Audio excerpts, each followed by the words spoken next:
1987. What a year, especially if you were the Twins or maybe the Cardinals. And we are going to have a little bit of fun with these bad boys right here. 5 of these. 1987 tops. Will we find Barry Bonds? Will we find Mark McGwire? Or will we find Rob Deere? Or will we find NL Cy Young Award winner Steve Bedrosian of Philadelphia? Perhaps Rookie of the Year Benito Santiago from the Padres. There's a lot in this set, and we're going to have a lot of fun. The Wood Grain Borders get their headlines coming up. Welcome to Baseball Card Illustrated, the series about our national pastime illustrated by baseball cards. I'm Bronko, and Kevin is in the bullpen getting our cards ready to go. We hope you enjoy this trip down memory lane as we have fun busting into some wax packs just like we did back in the day. Now, let's play ball! Pack 1. There it is, 1987 Topps, the real one. In all its glorious wood paneling. Doesn't get any better than that. It could be a 1979 car or a 1987 pack of cards. So, you can hear that pack open up, and of course, whoa, check this out. That's a gem mint stick of gum right there. That. I give that at least an 8. Send that off to PSA. Now, here's a question. Wow, that didn't even break. Will it break? Oh, wow. I thought that would be way worse. All right, kick those out. Here we go. First card out. This is a bit of a record breaker here. Dave Righetti. Rhymes with spaghetti. Most saves in a single season, although Bobby Thigpen and K-Rod would probably have a little something to say about that. Yeah, things changed a little bit as the reliance on closers became a little bit different than it was back in the early days of closers. Here, I'm going to put this PSA 8 piece of gum there for us. Just came in. Here's the thing about Dave Righetti. He threw a no-hitter in '83, and then 3 years later set the all-time record for saves, and then became a mediocre pitching coach for a lot of years. I think it was a 1986 Fleer card of him as a kid that was all just wrinkled and creased, and it looked like it had been through more than about the 3 months out of the pack that it was at the time. But did it have a wax stain? That's the question. That I do not. Probably not, because they didn't have gum in Fleer back then. So we're going to talk about something that's pretty funny in these packs here, because every one of these packs that you'll open up from '87 has a card with a wax stain on it. If not more than one. Here's what else is in a pack like that. This right here, which is a little entry form, right?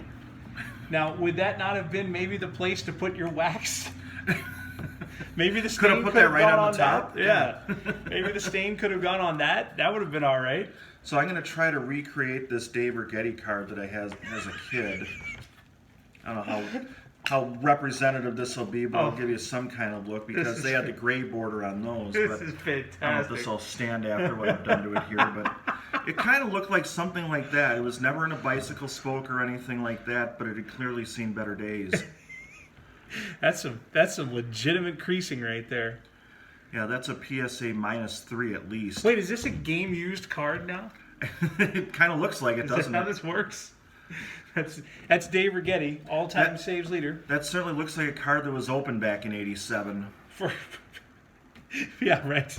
We were 87 seconds ago. We were taking these to bicycle spokes. All right, so apparently either the wax or the gum has made it onto another card in this pack. Here is Ozzie Guillen trying to sneak out on us there.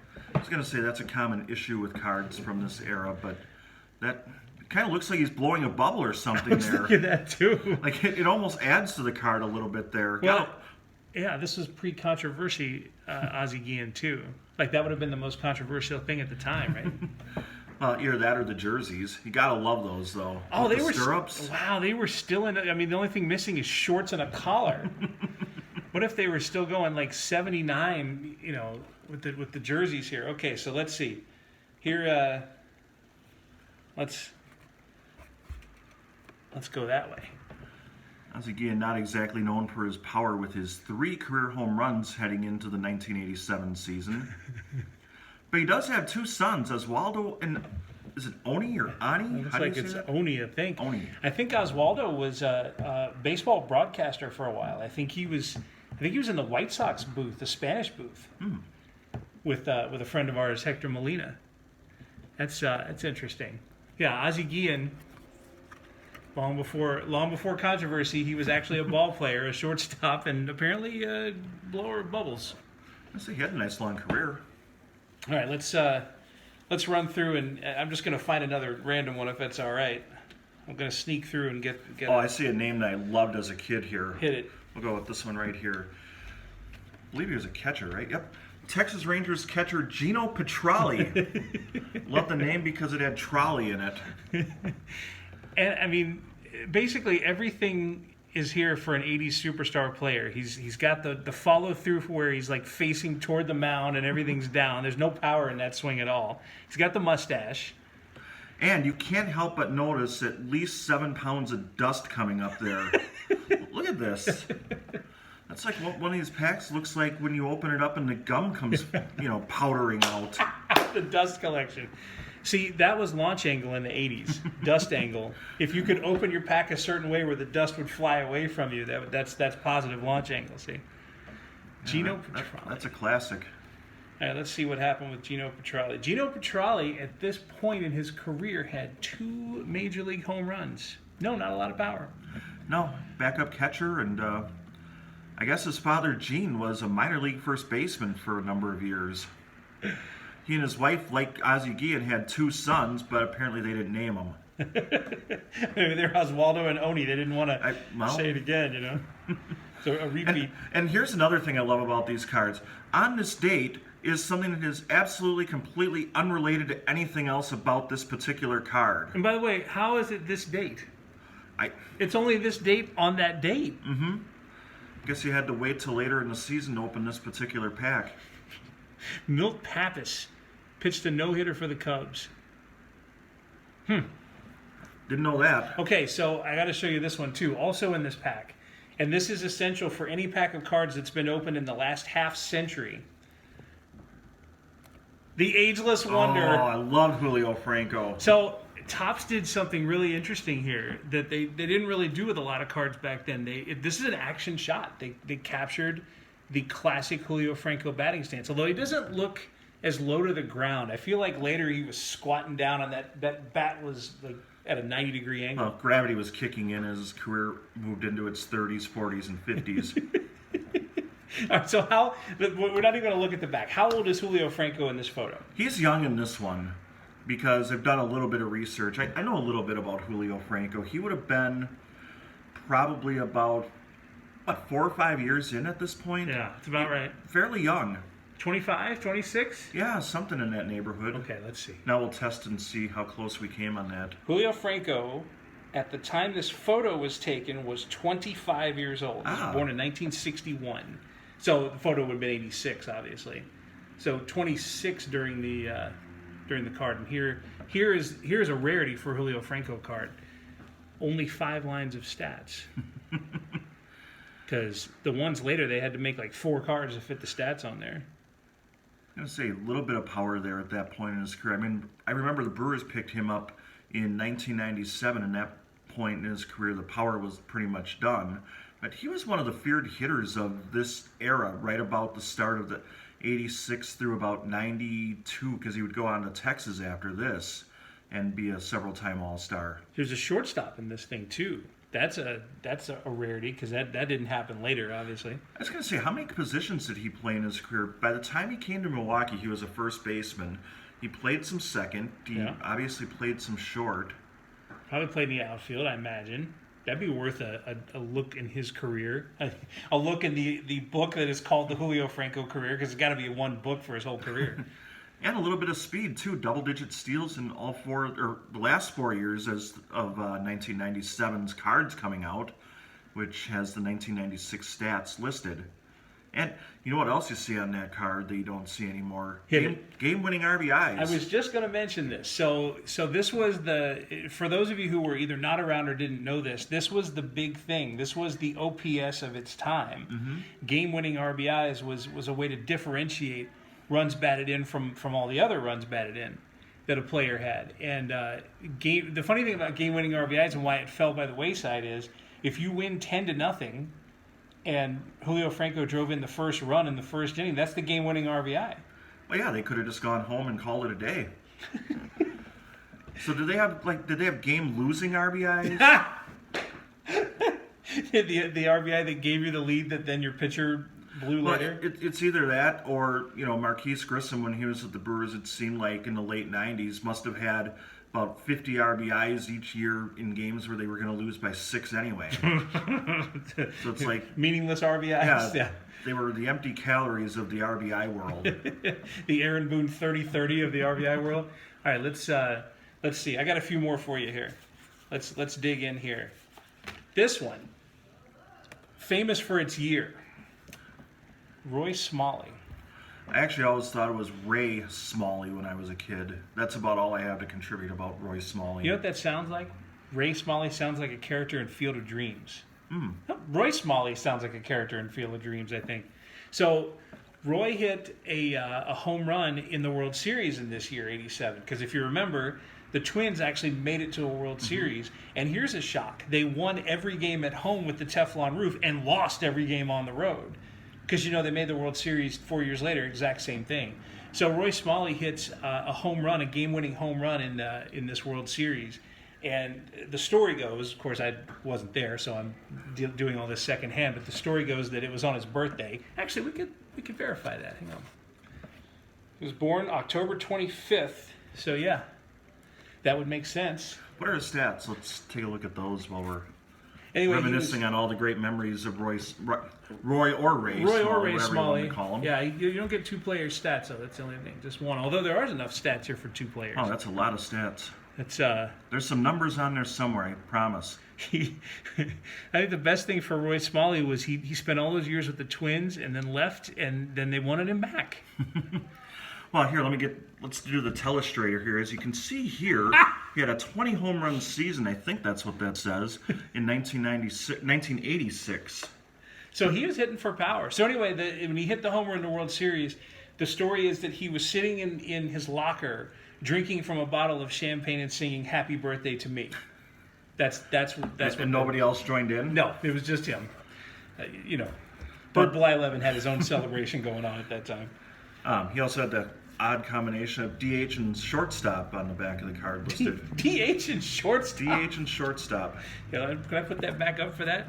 So here's the most physically demanding position on the field and the least physically demanding position on the field. Roy's like, I am not an in-between guy. Well, like in that World Series game, he took the day off. He was just going to hit. Nothing else. Made 4 errors, but he had a home run. Didn't even really want to run the bases. Tried to run them backwards. All right, so there's that's that on a pack. I can fire up some more names. I was going to say you got to say that one for absolutely. Good old Willie Hernandez. If you followed baseball cards later, you might remember him as Guillermo Hernandez, as he changed his name. But he was the biggest thing in relief pitching for years. Yeah. Did he win a Cy Young Award? And an MVP. 1984. Okay, we're going to go right to the stats on this. 1984. They're just so easy to read on the back of this card here. 84. 112 strikeouts. Is that 32 saves? It is 32 saves, which was a career high up to that point, and a 9-3 record. And this is the thing that's interesting: 80 games and 140 and a third innings. That's a combination you don't see much anymore, From a closer. especially from a closer. Right. 80 games from a closer, and he threw 140 innings. So basically, Sparky Anderson decided he would throw him until his arm fell off, or he changed his name. Fortunately, he was able to hold up pretty well, though. He pitched 74 games in 85, 64 in 86. And you can also see there he started a few games earlier in his career. Really? So, much like some of the other closers throughout the era, Dennis Eckersley, John Smoltz, who had a stint as a closer, a little bit of an early career as a starter, and then essentially repurposed him. This was about the era where the modern closer was about to happen. Tony La Russa was an A's manager in this set for the first time. No, in 86 for the first time. So he was, Dennis Eckersley was basically his reclamation project. And just think, if Willie had been a couple years younger, maybe he would have been that guy. When you look at the front of that card, there you go. Look at those glasses. Willie Hernandez was wearing those glasses when they were in style the first time, and now they've come back. Little known fact, 1987 Willie Hernandez was also Richard Pryor in Brewster's Millions. Thank you, Willie. Quite a career. I got one more for you, and I saved this one so you couldn't see it until the very end. Oh, there's our guy. Rock is here. Wow, that's a good-looking card. I think, ironically enough, I think that's also in Detroit, isn't it? It looks like it. Those nice blue seats and everything going on there with those vintage 80s batting gloves with the triangle. Trying to, duck various knives and things, yeah. Now, this won't stand out quite as much as Billy Ripken's card in a different set. Oh, boy. But I'll get the telestrating gum out again here. You'll see there, I think that's the number 17 on the bat handle. Is it? So He's not 17. He's He's not. 21. So I think we're going to have to do something to this card to make it a little bit more valuable than it already is. Oh, change is coming. Sorry, Rock. There we go. We're going to pull a little playbook out, or page out of the Fleer playbook, and Oh, we boy. just, put a little black box on it there to make sure it's not obscene or anything. Oh, wait, now do I need to scratch it now? Let's put some white out on it? I'm going to say some whiteout's appropriate, I think, too. Do like 19 variations of this thing? Yeah, now, I actually was at a camp that Bill Schroeder was pitching at when I was a Pitching? kid. He was throwing batting practice. So I can say I have a couple of hits off Bill Schroeder. How do you feel about that? Not too well. I think he threw at me the next day. I can see him having some choice words for you. So there's... Well, it was when he was catching, too. That was the thing that kind of caught me off guard.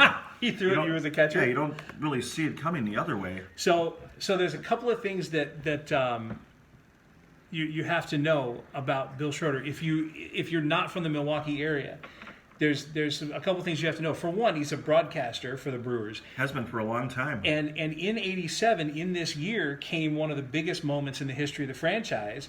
The only no-hitter in Brewers history, Juan Nieves, guess who was catching? It's a fact that none of us ever hear about. But Bill Schroeder was your catcher. Let's see, he had a really good year at the plate in 87 as well. It doesn't show up on this card, but I forget exactly what the numbers were, but it was kind of staggering because you think of Bill Schroeder, at least I did growing up in Milwaukee, as, your typical backup catcher catches about 50, 60 games, and he batted well over 300 that year in 1987 as part of one of the most mythical Brewer teams in the history of the franchise. Team that ended up not making the playoffs because they didn't have the expanded playoff system, but they deserved to be a playoff team. And that year got him an invite to the All-Star game, which got him a place in the greatest game in the history of Nintendo, RBI baseball. Bill Schroeder is an American League All-Star. American League All-Star. And this card now is worth at least $50 because it's a corrected error card. Yes, that's right. You took that 17 off of there. Jimmy Ganter's like, thank you. Right? He was 17, wasn't he? Absolutely. But we'll see a Jimmy Ganter. The more we go in here, we'll see a Jimmy Ganter for sure. All right, so is that pack one? That's packed. Well, let's show them the rest of the cards real quick. All We'll right. just skim right through these. Here's another Brewer, Mike Birkbeck, who was a pitcher and apparently a model during his spare time. 80 that stats. had to be a spring training photo, just looking at the background. It almost looks a little like he's like oceanfront there or something. With, you got the clouds, or lack of clouds back there, but there's no outfield fence or anything in this beach or whatever's going on there. You don't suppose that this was taken at an abandoned spring training complex? Maybe that's how Topps did their photos back then. Come to this abandoned complex and you're good to go. Mike Woodard. I think that's actually Charlie Hayes. Just saying. I'm going to say, there's not much to add to that. A's leaders. Now, here's my question about A's leaders. There's a rookie on the right side there, a guy named Mickey Tettleton, who became a major power hitter, but there's really only one leader in that photo. Sorry, Carney Lansford. Well, I was going to say, when you look at this card, though, it almost looks like Carney Lansford's about to make the decision. Skip, I think you should wait to bring Eck in until the 9th. But he's a closer. We always bring closers in the 7th. Well, I think you should hold off. Maybe Carney Lansford is the beginning of the modern closer. You never knew. Thanks to baseball cards. See? Stuff. The more you know. Frank Williams. I think all the Giants were very nondescript. They were just pulling guys out of the stands. Well, I think they pulled him out of a comedy club. Doesn't he kind of look like he just did a stand-up routine and they're like, here, have a hat. We'll put you on a Topps card this year. I tell you, I get no respect. I get You the know wax who, you know stain. what? You know who he looks a little bit like? Who's that? Larry from Three's Company. Oh, no. Was that still around in 87? No, that would have been over. Should have been, though. But, well, I mean, that means that they all had to find new things to do, and they were in the California area, so they just, played for the Giants. Pose for a baseball card. There's Ernie Witt, who I think is still playing somewhere. That's WHITT. Yeah. In case you want an extra H in your name. Here's Yankee ace Brian Fisher. Known for his peanut company. The Yankees were just not a very good team back then. What a weird time to be alive. Hey, speaking of Brewers. Jerry Narron. That's a name. Or was it Johnny Narron? Jerry Narron's the guy that was the Brewers' assistant for all those years. I just love the jerseys they wore back then. You can buy those now for $150 from Mitchell and Ness, but for them they were like $5 editions.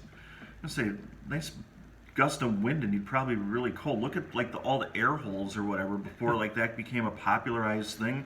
Like you remember the football jerseys that would be like that? Oh yeah. Did guys sweat more in the 80s? Is that how this worked? Actually, I think this is how Under Armour came to be. They got tired of sweating. Tom Niedenfuhr, claim to fame? Having a blue glove before Pedro Martinez pitched for that'd be Ramon Martinez. Ramon Martinez. Right? Yeah, I got nothing. He gave up the homer to Ozzie Smith in '85. Oh, that's right. You could tell the shell shock is still on his face there. Here, let's telestrate. You can see here, this is the look of having given up a historic home run to a guy who hit like 4 of them in his career. Oh, don't go back. See, I told you. He's trying to hiding. escape. Roger Mason. First, I thought it was Roger Craig because your hand was covering part of his face. Obviously, much younger than Roger Craig. That's true. I loved him as French Stewart in Third Rock. Yeah, Third Rock from the Sun. Yeah, that's it. He's looking very contemplative about something. And finally, Johnny Grubhub. Look at the way his glasses are on. Doesn't it look like they just added those after they printed the card or something? 'Cause that doesn't really make sense the way that looks. Thank you for not using the word Photoshop, as it did not exist in 1987. This is one of those cards where I have a couple of friends who would tell me this was the era when every ball player looked like they were 48 years old.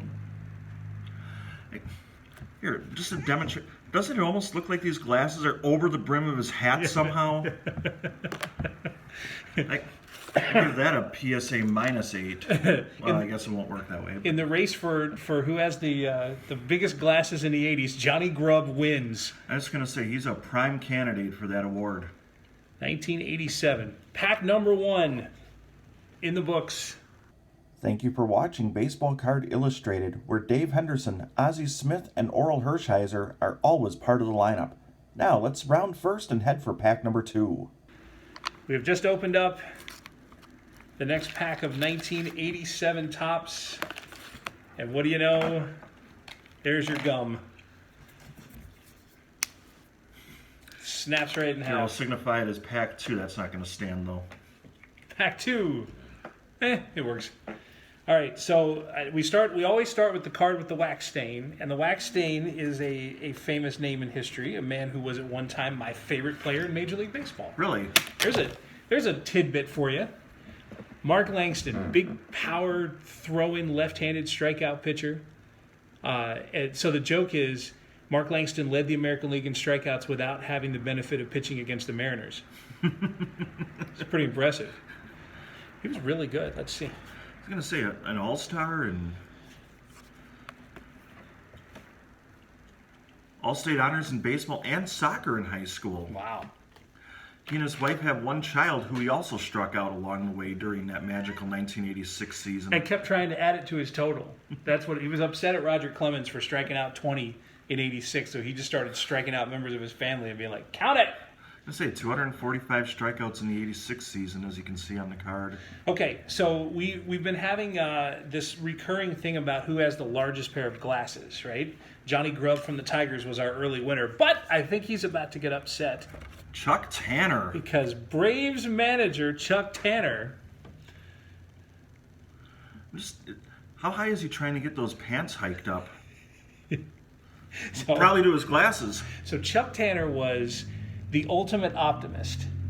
And there are some of the best audio files from the 80s in Atlanta, because it was a terrible time for baseball in Atlanta. Some of the best audio files are Chuck Tanner trying to speak in his optimistic terms. He repeatedly in this season referred to a ticker tape parade down Peachtree for the 87 Braves. Repeatedly. They would, you know how managers will say, or players will say, win or lose, we believe this, that, or the other. Chuck Tanner always said, win or tie, we believe whatever. So there were a lot of days that they didn't believe in anything. Yeah, because let me tell you, they didn't win or tie a lot of games in 1987. They were terrible. No longer a manager. Yes, he is. This is the first ever optimist card of Chuck Tanner. I think his mission, instead of winning games, was please try to get more than 800 people to the stadium. Mission unsuccessful, Chuck. That's fantastic. All right, we've got some big names in this pack. Big names in this pack.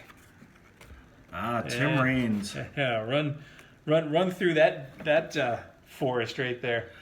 I think I'll save that for a different day.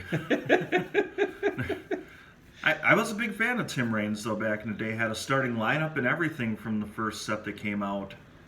He was... And maybe it was because of the jerseys. How could you not love those jerseys? Oh, man. I'm telling you right now, I still think that the best thing Major League Baseball could do, instead of a relegation system, is the team with the worst record in the league, if there's going to be a 2020 season, move them to Montreal. Just... If it's the Royals, you're done.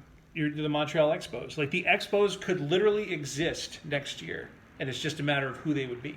So do we move a different team there every year, or does we just do it with this year and whoever it is stays there permanently? Well, so I think if you move the Royals to Montreal, then 2021, the worst record goes to Kansas City. Okay. That's how you could do that. And the city would be without a major league team for a year if you had the worst record. And think if you got in a bad position where you had the worst record every other year, you'd only have baseball in your town every other year. Not even going to make the obligatory Marlins joke. Hey, well, they were saying when these gatherings were getting down to 50 people that the Marlins could still hold games. So, kind of along the same vein, and maybe we won't go into this too much, but 1983 American League Cy Young Award winner Lamar Hoyt. He had a few things in common with Tim Raines in the 80s. And with that, I'll just pick this card up. They were both baseball players? They were both baseball players. They were not both outfielders, however. No. So, in 83, he was 24-10. Here, we'll go stats for you here. In his Cy Young Award winning season, he was 24-10. That was 3 years before. And by 86, he had a 5.15 ERA, and let's just say he had a sheet that was different than a statistic sheet. I think we call it a rap sheet. So Lamar is done. Now, we're talking superstars. Here you go. Ozzie Smith, apparently it's a bright day there in wherever the Cardinals are playing. Either that or he recognizes somebody and wants to salute them. I want to check something real quick. I'm just picturing that Tom Niedenfuhr still wakes up with nightmares of having... Now I know what it is. It's Ozzie Smith watching his home run ball leave the park. And Niedenfuhr's trying to avoid it. He's like, I'm not looking. I'm going to stare a hole through your soul. Oh, they both went away. I guess we're moving on. Guess we could have done that with Mr. Hoyt, too. Just flush him. How about Cobra, Dave Parker? He's only 50 in this photo. What's amazing to me is he came to the Brewers in the early 90s and had an all-star season, which was probably, to be fair, several years after the prime of his career. I mean, so just a few. I think he might be after it here. Oh, we're trying to be nice. Let's see. I may be wrong about that. Oh, no, he was... Wow. He had a very good, long, successful career, though. Look at these numbers with the Reds. 34 homers in 1985, 31 in 1986. Now, a couple lean years toward the end of his time with the Pirates, but I think that's the team everybody would associate him with. Yeah. But yeah, some very nice seasons with the Reds there. That's a former MVP right there. In fact, he was an MVP in the 70s and was a Brewer in the 90s. Is he Julio Franco, actually? That's impossible. All right, let's get a Brewer out here. It's Bronco time. Ben Ogilvy looking at something. He's like, is that scoreboard say that we're winning this game? I think they would have won a lot of games that year. I think he's looking to see if they're going to put back the 40 home runs that he hit earlier in his career, because by 1987, that time was way past. Oh, yeah, let's see. If I stare at the scoreboard hard enough. Oh, wow. So here you go. He hit 41 earlier in his career, and it looks like he hit 5 that year, 1986. Yeah, a little bit different player by that point. Ben Ogilvy. One of the key cogs of the first real great era of Brewers baseball, though. And he played soccer and baseball in high school, or so his card says. At the same time, that's got to be kind of hard. Wow. Although, it comes in like a beach ball. They say if you're seeing the ball well, it comes in like a beach ball. Maybe it comes in like a soccer ball. How about a rookie all-star for you? Wally Joyner started the All-Star game this year. Yes, he did. In between being Matthew Broderick from Ferris Bueller's Day Off. And one notable thing there you can see, no batting gloves. Was that the case his whole career? I don't remember. I just happened to notice it looking at this card. I always thought the Angels had some classic uniforms, and that was one of them with just the circle around the A. Not that that has anything to do with batting gloves. But You know, talking about like things from that era for the Angels too, they were a pitch away from being in the World Series. Mm-hmm. If they had gotten one more out against the Red Sox, that would have been Angels and Mets in '86. I say, I hope we don't come upon a Donnie Moore card now. Yeah, right. 22 homers and 100 RBIs in '86. Okay, so there you go. That's that one. I'm gonna fling through some names here. Well, here's one that we can have some fun with. Brett Butler, star of Grace Under Fire. He was a scrappy little leadoff hitter, and the Braves in the early '80s, when they were relatively competitive before the bottom had dropped out, they decided that they wanted a star pitcher, so they traded to get Len Barker from the Indians. Len Barker had thrown a perfect game, I think, the year before, so they gave up Brett Butler, who was all-star caliber player, Brooke Jacoby, who was a third baseman. An all-star as well. Yep, and then a pitcher named Rick Bahena, who was lost to history. But by this point, Brett Butler was relevant, and the Braves were very much not relevant. So there is the trade that brought the franchise crashing down, despite Chuck Tanner's optimism. Jim Fregosi, not looking too happy there. Jimmy has a little bit of time in the spotlight. Here's Gary Ward. That's a classic look. He's thinking, why did I play in a place where it's 114 degrees 3 months out of the year? It's got the odd combination there of long sleeves and unbuttoned jersey. Yes. So he's not quite sure how to feel. That's spring training or the regular season. How about Mike Aldretti? How about Mike Aldretti? Took time out from his career as a Formula One driver to grace a baseball card. Here's Doug Corbett of the Angels. Wearing that classic jersey that I was talking about earlier. Very breathable, a lot of sweating. Now, this is a different than Eric Gagne. This is Greg Gagne. Oh, I thought it was former professional wrestler Greg Gagne. Gagne. That must be why he said it that way, so he wouldn't have to say Gagne. Now, I got here's everything old is new again. Oh my. Dusty Baker. I love Dusty Baker. Look at Dusty Baker. The crazy thing about Dusty Baker is it doesn't say manager on this card, but he has to be a manager in this card. You know, I was just about to write manager on there just to clarify. I mean, we know that La Russa was supposedly the manager, but I mean, come on, look at that face. Where's the toothpick? This is a pre-toothpick Dusty Baker card right here. Right at this moment, he is dreaming of ruining the arms of Kerry Wood and Mark Pryor.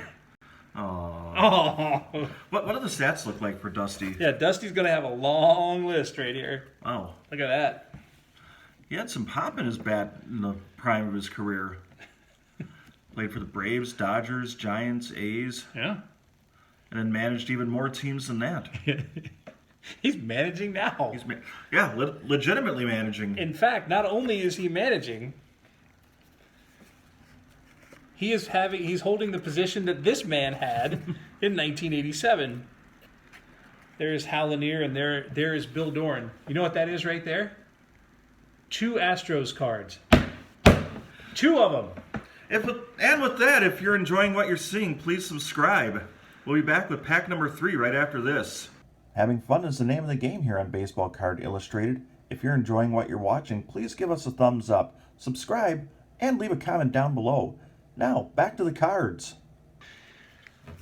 That's right. You could have won a trip to 1988 spring training, but instead, you got a pack of baseball cards from 1987. Baseball Card Illustrated rolls on. With some delicious gum from 1986. There it is, right there. I've got to say, I'm impressed by how well this particular box of cards that we have here, how well the gum is. Wow, that sounded crisp and everything. I would be tempted to try it if I didn't think that I would not make it to the end of this pack. Okay, Topps did something really good in this particular pack. Every pack has a wax stain, and if you're going to have a wax stain, let it be your checklist. Right? This is checklist 4. Not a Hall of Famer. It sure isn't. The A's team, do we... Okay, go back to that. Let's take a look here and see how many of these cards... While you're going through that Yeah. pack, I'll see if we've had any of these, and then we'll check. Here, I'll get your first name up while you're doing that. Go ahead. You get that, and I'll go through this. That is an incredibly young Jim Leland. Like, it's almost amazing to think that Jim Leland was at one time that young. But indeed he was, and indeed he was a manager. And maybe the best video of this entire time frame of history is Jim Leland chewing out a very young Barry Bonds in spring training. I don't know if you've ever seen that vid. What's even more impressive is he's not even smoking a cigarette there. He probably had to put that thing down for a minute. Coach, just put down the cigarette for 1 second. I'm not going to lie, we're not doing too well on this checklist. No? It's not checking the boxes for you? Not many of them. All right, baseball fanatics. This is not a misprint. There were indeed 2 Niekro brothers. Joe Niekro, who was at one time, I believe, a teammate of Phil's with the Yankees. He was. And the crazy thing about Joe Niekro is that literally none of you know who he is, but he won more than 200 Major League games, 213 as of that very long stat line right there.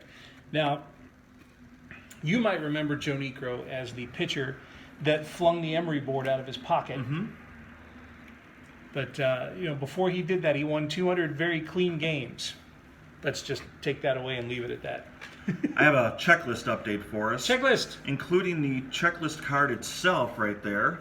Wait, there's a checklist of the checklist? There is. We have a grand total of 3.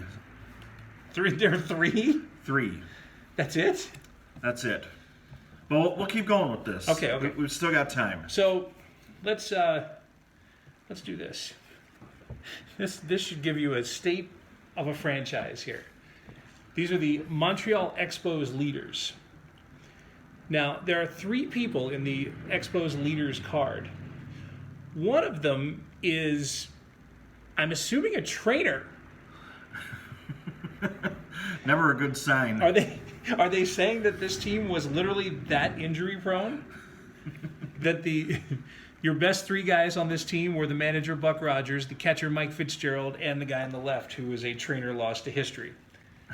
And by the way, the trainer looks a little dejected. Probably thinking not again. Another visit to the mound, another rotator cuff. Seriously. You know what's bad when the trainer needs a trainer? We have actually a lot of Expos in this particular pack. Love me some Expos. They both look healthy. Mm-hmm. Sorry. For now. So, going with a couple themes, we got Van Slaw with some glasses there. because he had to have those in the 80s. And you got Bob McClure, a former Brewer pitcher. That's right. That was his 86 traded card is one of my favorite cards because it was the early days of airbrushing. And they had to take that Brewers logo, which was very bright, right? And they had to airbrush it all the way out and put that very bright Expos logo on it, and it just looks like a 6-year-old drew it. Yeah, that does not seem like an easy assignment. Yeah, I'll have to dig that card out because that's one of my favorite cards of that time frame. All right, what else is in here? Rick Aguilera. A very young Rick Aguilera. That's right. The Mets were the toast of baseball at this point, and Aguilera went on. He went on for a couple of World Series teams. Was he not on the Twins in '91? I was just about to say, he's thinking about his days as a Twins closer. So you realize what we were looking at here is a World Series matchup. Although you're also looking at two careers in very different directions, partially because Rich Gedman can't put any weight on his right foot. Rich, what are you doing? Who taught you that? So there's your World Series matchup. There's not a ton in this pack, so we'll zip through here unless you've got...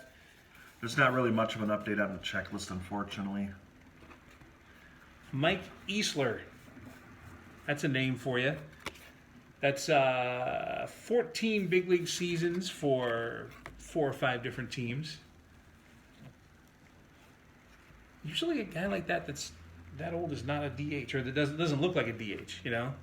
How tall is he? 6'1". Okay, with that crouch, he didn't really look Yeah, he's 6'1". more 5'8" with the crouch, right? All right, let's go Willie Upshaw. Ooh, former Blue Jay, absolutely. So Willie Upshaw had a little problem around this time. The Blue Jays had 2 young prospects who played the same position, Fred McGriff and Cecil Fielder. Willie didn't have long to play once that happened. He was done. Every Giant that has come up just looks like somebody from Section 118. Now, Jeff Russell was a closer later. This is a perfect example of why they needed like panoramic cards back in the day, because I'd love to know what's going on to make that smile happen. Show us some perspective. Show it from behind he's watching Gino Petralli strike out, and he's like, ha ha, I told him he was going to strike out.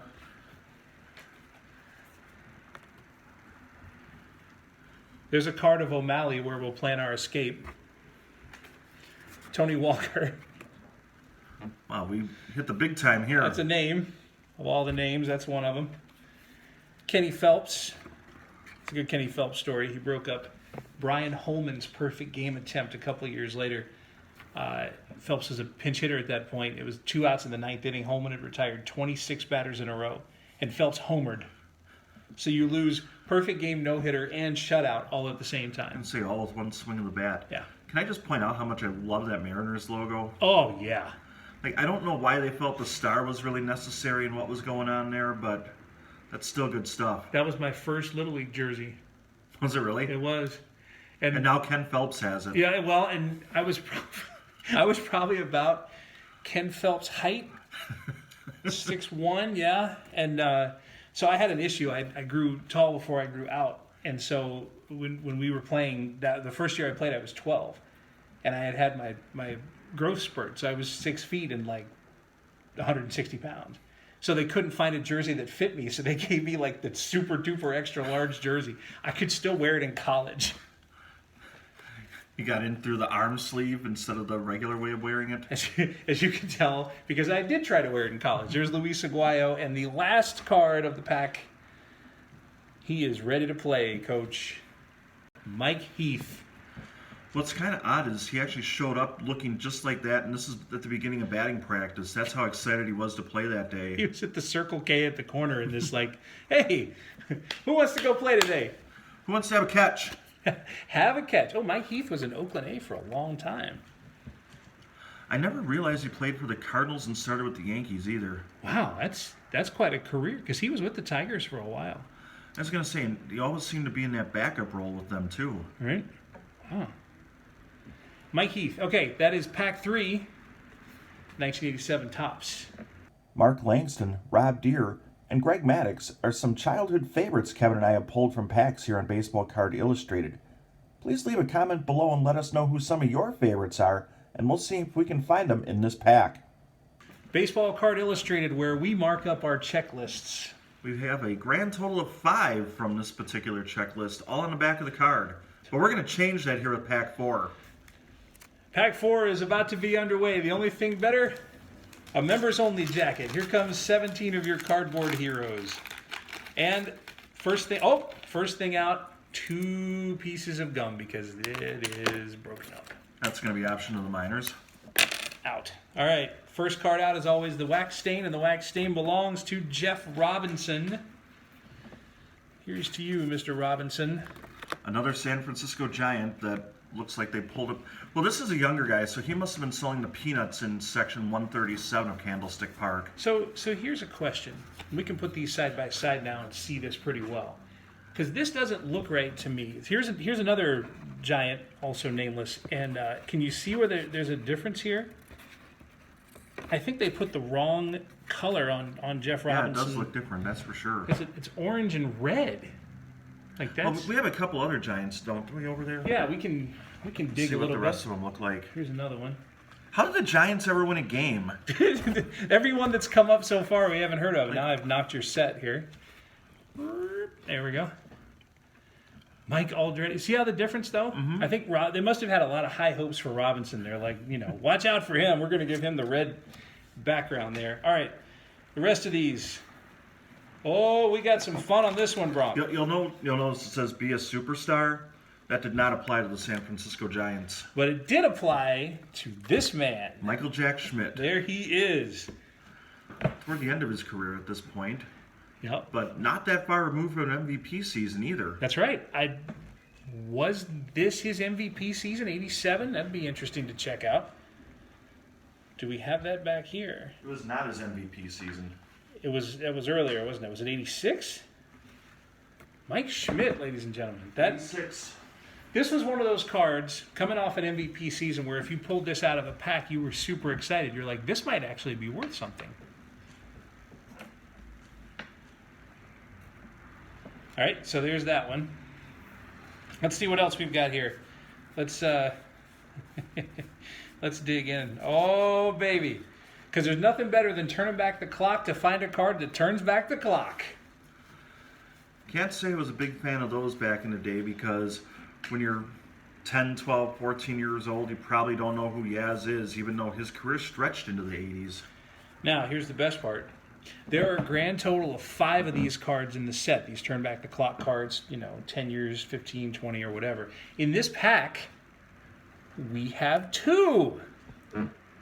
2 turn back the clocks. That's Maury Wills, stolen base champ of 1962.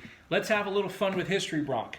Have you ever seen this card outside of the 1987 top set? I have not. It's also in there's a Kmart set from 1982 that had all the different MVPs and had this card in it. Those are the only 2 places that you'll ever see this card because it does not exist. That card was never made. 1962 Maury Wills. Maury Wills had a dispute with Topps for years, and they did not make his cards, but then they ran into a little problem when Maury Wills won an MVP and ended up needing to have a card of him. So Maury is immortalized here in a 1962 Topps card that doesn't exist. I do think it's really funny that you have a cardboard 1962 with the wood grain, right, of Maury Wills on a cardboard 1987 Maury Wills. All right, I've got a solution for us. Let's get rid of that card from this set and just produce Hey, Maury Wills. Sorry, This Mike card. Aldrete, you're gone. We would have a Maury Wills. Although, does he have to look older, or can he use his 1962 photo there? I think we can make it like the real card as it would have looked back in the day. How about that? So there's an interesting piece of history. That actual card, the original, does not exist. Maury Wills, ladies and gentlemen. How's that run down? Here's a name. Marty Barrett, Marty. second baseman. Yes. The infamous Red Sox of that year. Marty Barrett would have been a superstar. I have 2 Red Sox in this pack, actually. Bruce Hurst. 86 World Series. Now, you might not be able to guess this, but you know what we called him back in the day? Bruce Worst. You were probably expecting something really funny or clever. Bruce Worst. Bruce Worst. Was he a sausage? I don't know. Probably worked well at County Stadium, though. So going back to this for a second, this is a card commemorating 1962, and this card could have been made in 1962. Dave Kingman. Let's take a look at the numbers here on Dave Kingman. Oh boy, you're going to get a microscope for this, just for the 1 year. There you go. Look at those home run totals, though. Dig into some Dave Kingman. You realize Dave Kingman is the forefather of modern statistics, though, right? 230 with 30 homers was his norm, and now it's everybody's norm. I'm going to say, it seemed like every team back then had a guy like a Dave Kingman who would hit you 25 or so home runs, would strike out 100 and whatever times. Dave Kingman equals Steve Balboni equals Jack Clark. Equals Rob Deere, and the list goes on and on. Rob Deere. Okay, so Dave Kingman, here's a fun one for you, has a claim to fame that will never be equaled. Will never be equaled, and you can actually see it here. See, can I use your telestrator? Dumbstrator here? See all those teams all in a row there? 1977. You notice that he played for 4 different teams in 77. And they were in each of the different divisions in Major League Baseball. He played in every division in Major League Baseball in the same season. That will never happen again. I'm going to say, that gets tougher by the year. Yeah, because now it's 6 teams that you have to do. So Kingman obviously left a very good impression as he was playing for 4 teams in 1 year. But he was very happy there. I love the fact that you look at this card and he's got a glove on, playing catch, warming up before the game. It also looks like he's in Detroit. We should have been keeping track of how many cards had their pictures taken in Detroit. Yet you look at the back of the card and designated hitter. Yeah. Just because he was like 60 at this point. I mean, that's really what it is, right? He's pretty ancient at this point. I got that. Dave Kingman. All right, so I'm throwing another one on here. Here's a guy that played for a lot of years as well and has an interesting position combination. Charlie Moore. Former Brewer. Well, obviously at that time he was. Not to be confused with the teacher from Head of the Class who was also named Charlie Moore on the show. That's right. I forgot about that. I'm guessing that was not the other position he held that you were talking about, though. No, catcher and outfield on the back of his card. This is when he was playing a little bit of both. Seems like a rarity. I think your catchers play first now. But Charlie could hit a little bit, if I remember right. I'm going to say his bat was in the lineup, and it was just a matter of where to put him on the field. My mom was a big Charlie Moore fan when I was growing up. The baseball player, not the baseball player. Okay, yeah. not the Saved by the Bell guy. Okay. Here is, let's talk a little bit of history. Eric Show. I know it's not Show. Good call. But I love that you called him Show. I don't know what else you got for Eric, but... Welcome to the show. Eric Shaw was the pitcher for a moment in baseball history. A huge moment. In fact, it had probably happened a few months before this photo was taken. He gave up Pete Rose's 41-92. That's right. Yep. Eric Shaw, ladies and gentlemen. You're gonna have a little fun with that one. And while you do, we're gonna hum babe over here with Roger Craig. Oh, there we go. Who, by the way, as of 2020, I think is still alive. Is he really? I think he is. I think Roger Craig is literally like 90-something years old, but I think he's still around. Now, he was a good manager. How did he manage all of these really bad players? I was going to say he would have had to have kept his job with all the guys like our friend here. Mike Aldretti. And here's the crazy thing. The Giants made the playoffs in this year, in 1987. 90 and 72. So Roger Craig was maybe the best manager in baseball because he has taken a bunch of no-names and made them a playoff team. Did the most with the least. Craziness. So what's happening with Eric Chow? Eric Chow. Eric Chow. Is he an offensive coordinator maybe for USC or the Titans? Let's see what we can do with that. Yeah, I'm going to call him Norm. Norm! All right, while you're doing that, I'll throw one more up here. Larry Parrish. How many times did you look at this card as a kid and think it was Lance? In preparing some of the things for this, I kind of got the two of them confused, to be perfectly honest. Larry Parrish, 210 career homers at this point. But look at all these years. Expos and Rangers. He wasn't messing around. And game-winning RBIs. I was just about to say that's the number that jumps right off the card, because 12 in 1986, so he was still getting it done to go with his 28 homers and 94 RBIs. So what we learned from that is the Rangers won at least 12 games in 1986. How about that? Okay, here's our offensive coordinator now. Nice headset. The glove is a little weird at this point, but you know, if you win games with it, just go with it, right? I'm gonna say you want to hang on to that winning play sheet. So, all right, I'm gonna fire some names. We're at the bottom end of the pack here, so here we go. Danny Cox, 1987 World Series. I think it was either number 2 starter or 3. Dickie Knowles. It's unfortunate. Dwight Lowry. There was one Tiger from the time that we hadn't heard of. all right, we're gonna put him in the appropriate place here. Do it. He's All right, we've traded him to where he seems to fit in with everybody else in this. He's now a San Francisco Giant. see what you can do with him, Roger. You've already taken some of these superstars and turned them into something. I mean, look, if you can make something big out of Jeff Robinson or Mike Aldrete, how did the Giants make the playoffs in this year? This is crazy. All right, so there's Dwight Lowry. He's stuck back there. Here's the rest of them. I called him Steve Firevoid because I didn't look at the name right. Hubie Brooks. He's actually a pretty good player for a while. And then John Morris, who I think owned like a cigarette company or something like that. For the record, the Giants in 1986 finished 83 and 79. Wow. Which is still impressive considering the Roger Craig should be the manager of the century. show of talent that we've seen here so far on this edition of Baseball Card Illustrated. We'll be back with our 5th and final pack. Thank you for watching Baseball Card Illustrated. Here's a sample of some of the packs we'll dig into on future episodes. But now it's time to round third and head for home. We are back, Baseball Card Illustrated, with the 5th of 5 of these bad boys. 1987 tops. So many of them are made that we can still buy wax and open them 33 years later. Pack 5 begins with 2 sticks of gum. We're going to try this one day. Roger Craig just managed those 2 sticks of gum to a win. Roger Craig. I think he's the honorary manager of this, Pete Ladd. We'll get to that in a second.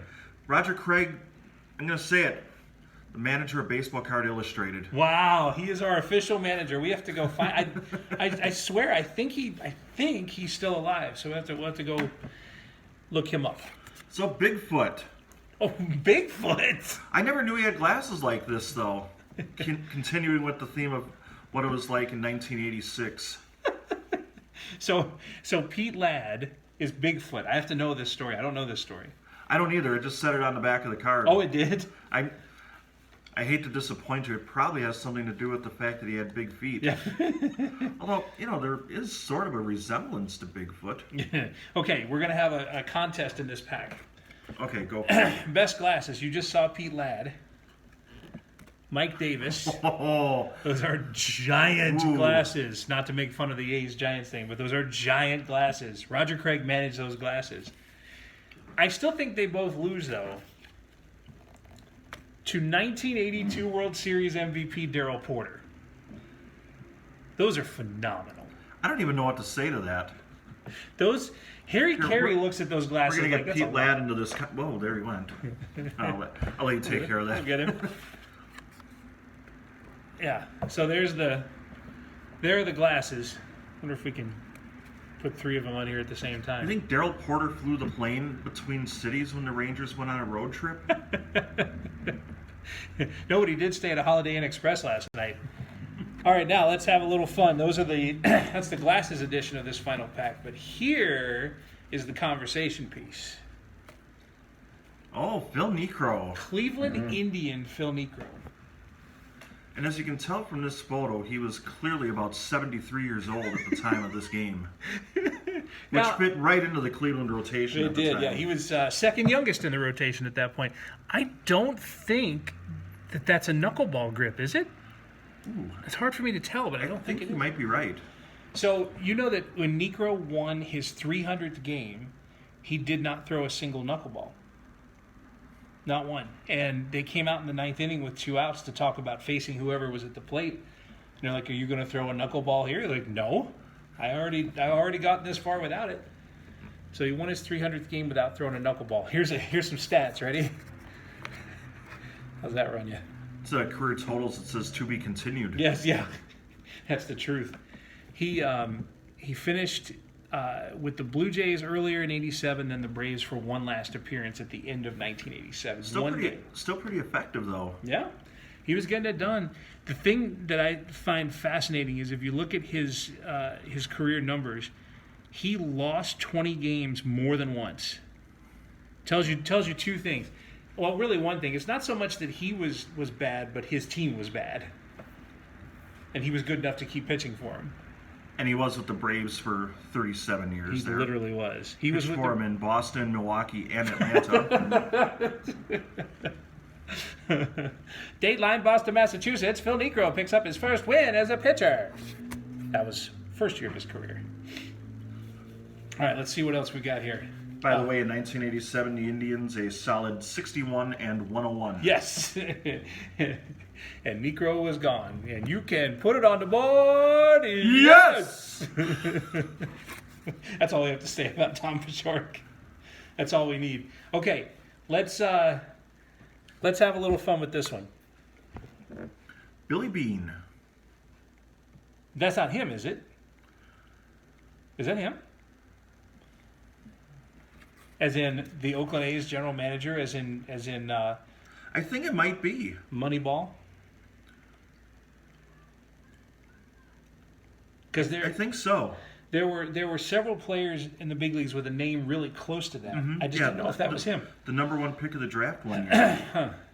Billy Bean, the man changed. If this is you, Billy Bean, congratulations on changing baseball. Now everybody doesn't go drafting Heisman Trophy winners. All right, now I'm back in the pun section here. This is not great. This is almost as good as Pack 3.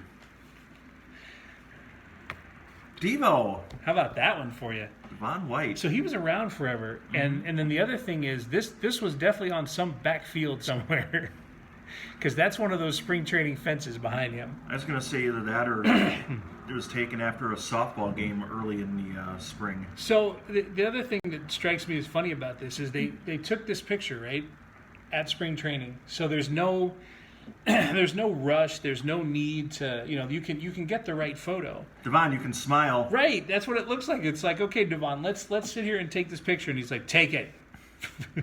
I've got 8 seconds, and then I got to be in the batting cage. Let's go. There's Devo. Oh yeah, hit us with some fun. Devon White, ladies and gentlemen. This would have been one of his very first cards. Yeah, that might be. Going into 1987, he had a career total of 1 home run and 3 RBIs in 58 at-bats. Those numbers would change dramatically through the next decade plus. Turned out to be a strong outfielder, good hitter. You know who his baseball hero was? Roger Craig. Willie Mays. Well, that makes sense. Center fielder. All right, so we're gonna fire through because there's some fun in this one. Billy Sample, who has been a broadcaster after his playing days, Braves, Tigers. I think he might still be with the Tigers as a broadcaster. Here is Rudy Law. Unfortunately, I don't have Vance Law in here. That would be fantastic if I did. Yeah, I think it's a 1 orange rule, 1 orange per card pack of the 80s. We got Dane. So Garth is partying on. There's Bryn Smith. Montreal Expo extraordinaire. And while you look at that one, I'm going to go Jeff Dedman. I will raise you a Ricky Wright. We got a lot of pitchers going on here. You got to update some fashion, are you? I like this. Go ahead, you can finish what you're doing there. Yeah, Give us a Bryn Smith update on what he's doing now. There's a Ron Oster. Oh, and the Giants are back. Yes, here is Mike Lacoste thinking, I wish I could pitch against these hitters on my team. What did Mike Lacoste put up as stats? Anything? Mike Lacoste in 1986, his first year with the Giants, was 10-13, and now he's disappeared. Oh, that might be for the best. So that brings us back to Bryn Smith, who has now signed up for Just for Men. And it's really worked for him. Wait, is that Steve Rogers? I was going to say, that would qualify as a number of expos from the era, wouldn't it? I think that's Steve Rogers, who was a huge deal back. So was Charlie Lee. Charlie Lee would start every All-Star game back in the early 80s. And there it is, 5 packs of 1987 Topps. Memory. With our manager, Roger Craig, who would like to remind you, and you probably can't hear him saying this, but he's saying, thanks for watching, and please subscribe if you enjoyed what you're watching here, or comment down below.